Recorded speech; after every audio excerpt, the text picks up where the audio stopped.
திண்டுக்கல் மாவட்டம் செம்பட்டியில் இயேசு வாழ்கிறார் ஊழியங்கள் நடத்தும் ஆசீர்வாத உபவாச ஜெபக்கூட்டம் மாதந்தோறும் 2வது வெள்ளி மற்றும் சனிக்கிழமை. இம்மாத ஜெபக்கூட்டங்கள் பிப்ரவரி 7, 8.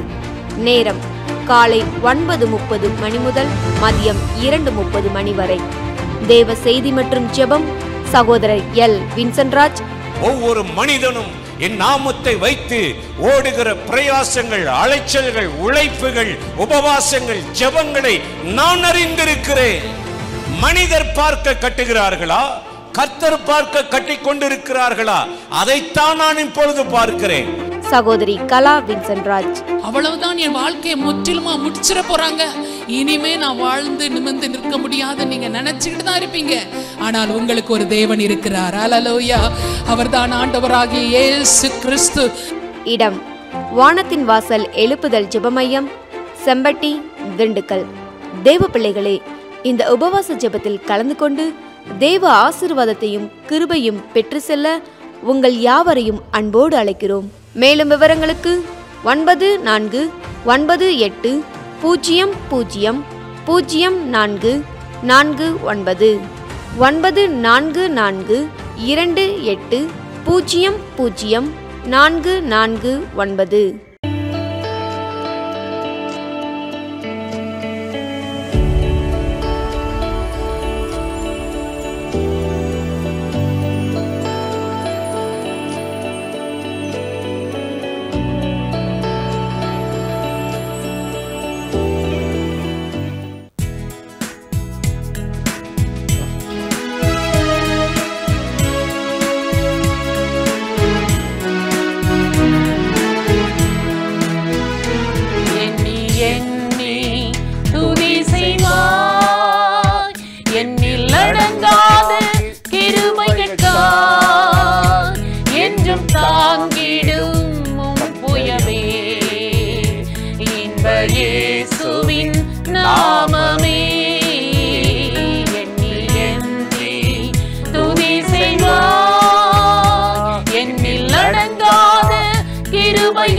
என்றும் தாங்கிடும் தம் புயமே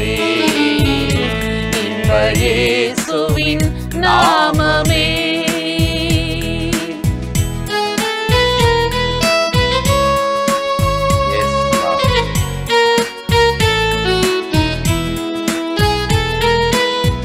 யோர்தான் புரண்டு வரும்போ எண்ணற்ற பாருங்களோ,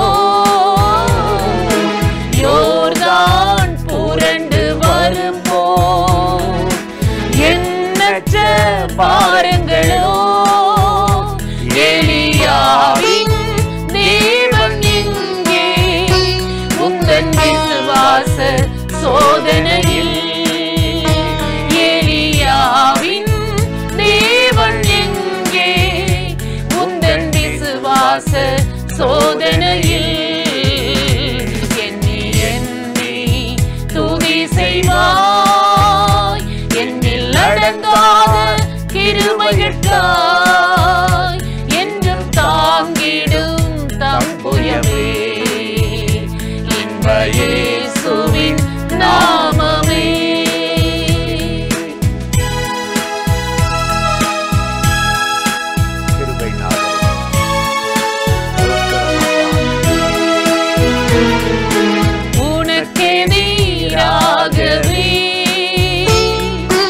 ஆயுதம் வாய்க்காதே,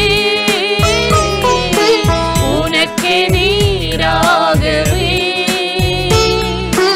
ஆயுதம் வாய்க்காதே, உன்னை அழைத்தவர் உண்மை தேவன், அவர் தாசருக்கு நீதியவர், உன்னை அழைத்தவர் உண்மை தேவன், அவர் தாசருக்கு நீதியவர், எண்ணி எண்ணி துதி செய்வார், என்னில் அடங்காத கிருபைகளுக்காய் என்றும் தாங்கிடும் தம் புயமே இன்ப இயேசுவின் நாமமே.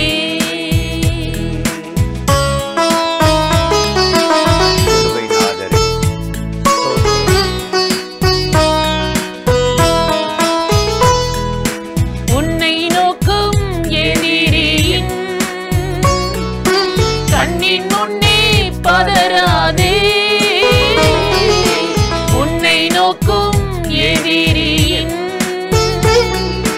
கண்ணின் முன்னே பதறாதே, கண்மணி போல் காக்கும் கரங்களில் உன்னை மூடி மறைத்தாரே, கண்மணி போல் காக்கும் கரங்களில் உன்னை மூடி மறைத்தாரே. எண்ணி எண்ணி துதி செய்வார், என்னில் அடங்காத கிருபைகள் தாய் என்றும் தாங்கிடும் தம்புயமே, எங்கள் இயேசுவின் நாமமே. எண்ணி எண்ணி துதி செய்வார். பிரியமானவர்களே, ஆண்டவராகிய இயேசு கிறிஸ்துவின் நாமத்தில் இந்த காலை நேரத்தில் இயேசுவை தினம் பார்ப்போம் என்ற இந்த நிகழ்ச்சி மூலமாக உங்களை சந்திப்பதில் மிகுந்த மகிழ்ச்சி அடைகிறேன். சங்கீதம் 149:2 நாம் வாசிக்கிறோம், இஸ்ரவேல் தன்னை உண்டாக்கினவரில் மகிழவும் சியோன் குமாரர் தங்கள் ராஜாவில் களி கூறவும் கடவர்கள் என்று சொல்லி இந்த சங்கீதக்காரன் சொல்லுகிறான். நம்மை மகிழ பண்ணுகிற அநேக காரியங்கள் நம்முடைய வாழ்க்கையில் இருக்கிறது.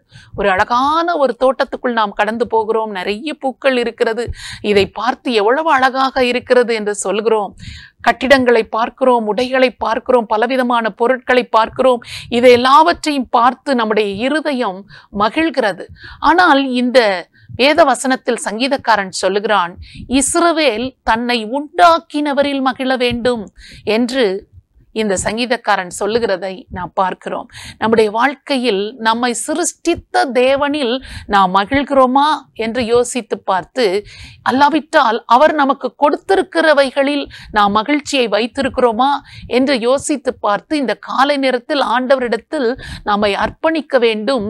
என்னை உண்டாக்கின கர்த்தரில் நான் மகிழுவேன் என்று சொல்லி ஆண்டவரை நாம் உயர்த்த வேண்டும். ஆபகுக் என்ற ஒரு தீர்க்கதரிசி இருக்கிறார். அத்திமரம் துளிர் விடாமல் போனாலும், எது என் வாழ்க்கையில் இருந்தாலும் இல்லாமல் போனாலும் நான் கர்த்தருக்குள் மகிழ்ச்சியாயிருப்பேன் என்று அவர் சொல்லுகிறதை நாம் வேதத்தில் வாசிக்கிறோம். நம்முடைய வாழ்க்கையில் எந்த சூழ்நிலையிலும் நம்மை உண்டாக்கின கர்த்தரில் மகிழ நாம் கற்றுக்கொள்வோமானால் அந்த சூழ்நிலை நமக்கு சாதகமாக மாறிவிடும். மரியாளுடைய வாழ்க்கை பாருங்கள். அந்த மரியாளுடைய இருதயம் ஆண்டவரில் களி கூர்ந்திருந்ததாம்.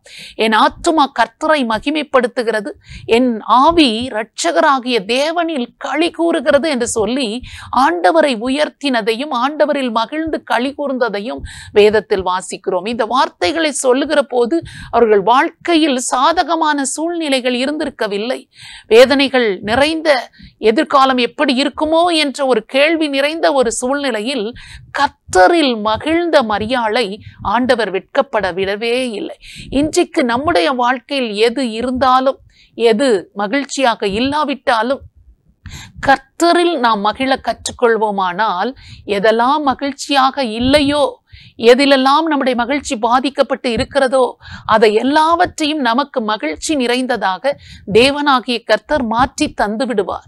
நாம் கர்த்தரில் மகிழாமல் இந்த உலக காரியங்களில் மகிழ்ந்து கொண்டிருக்கிறதினால்தான் அவைகள் நம்மை விட்டு காணாமல் போகிறது அல்லது இல்லாமல் போகிறது. நாம் அவைகளில் நம்முடைய மகிழ்ச்சியை வைக்காமல் கர்த்தரில் நம்முடைய மன மகிழ்ச்சியை வைத்து விடுவோமானால் நாம் எதிர்பார்க்கிற மகிழ்ச்சி, நாம் எதிர்பார்த்து ஏங்கி நிற்கிற மகிழ்ச்சியை தேவனாகிய கர்த்தர் நமக்கு நிச்சயம் கட்டாயம் தந்து நம்மை ஆசீர்வதிப்பது நிச்சயம். ஆண்டவரை நோக்கி இந்த காலை நேரத்தில் கர்த்தரில் மகிழ்கிற ஒரு இருதயத்தை எனக்கு தாரும் என்று சொல்லிதான் நாம் ஜெபிக்க போகிறோம். ஜெபிக்கலாமா? பரிசுத்தமுள்ள நல்ல தகப்பனே, இந்த அருமையான நேரத்தில் ஆண்டவருடைய முகத்தை நோக்கி பார்த்து நாங்கள் ஜெபிக்கிறோம். எங்களை சிருஷ்டித்த, எங்களை உண்டாக்கின கர்த்தரில் நாங்கள் மனம் மகிழ்ந்து உம்மை துதித்து தொழுது கொள்கிறோம். ஆண்டவரே, நீரே எங்களுடைய நாயகர், நீரே எங்களுடைய சிருஷ்டிகர், நீர்தான் எங்களை உண்டாக்கின பரிசுத்தர்.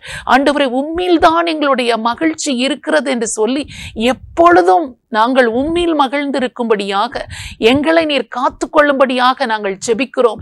இந்த உலகத்தில் நீர் எங்களுக்கு கொடுத்திருக்கிறவைகளை ஆண்டவரே நாங்கள் பயன்படுத்துகிறவைகளை குறித்த மகிழ்ச்சி எங்களுக்குள்ள இருக்கக்கூடாதபடி ஆண்டவரே உம்மில் தான் நாங்கள் எப்பொழுதும் மகிழ்ந்திருக்கும்படியாக எங்கள் ஒவ்வொருவரையும் நீர் காத்து கொள்ள வேண்டும். இந்த உலகத்தில் நாங்கள் காண்கிற எல்லாம் நிலையற்றது, காணாத பரலோகம்தான் நிலையானது என்று சொல்லி உம்மிலே நாங்கள் மகிழ்ந்து களி கூறுகிற ஒரு இருதயத்தை எங்களுக்குள் நீர் தந்துவிடும் என்று சொல்லி உம்மை நோக்கி நாங்கள் ஜெபிக்கிறோம். இயேசு கிறிஸ்துவின் நாமத்தில் ஜெபிக்கிறோம் நல்ல பிதாவே, ஆமென். இந்த நிகழ்ச்சி உங்களுக்கு மிகுந்த ஆசீர்வாதமாய் இருந்திருக்கும் என்று நிச்சயமாய் நாங்கள் நம்புகிறோம். நீங்கள் பெற்ற நன்மைகளை எங்களோடு கூட பகிர்ந்து கொள்ளுங்கள், மற்றவர்களுக்கும் சொல்லுங்கள். கர்த்தர் உங்களை ஆசீர்வதிப்பாராக. ஆமென்.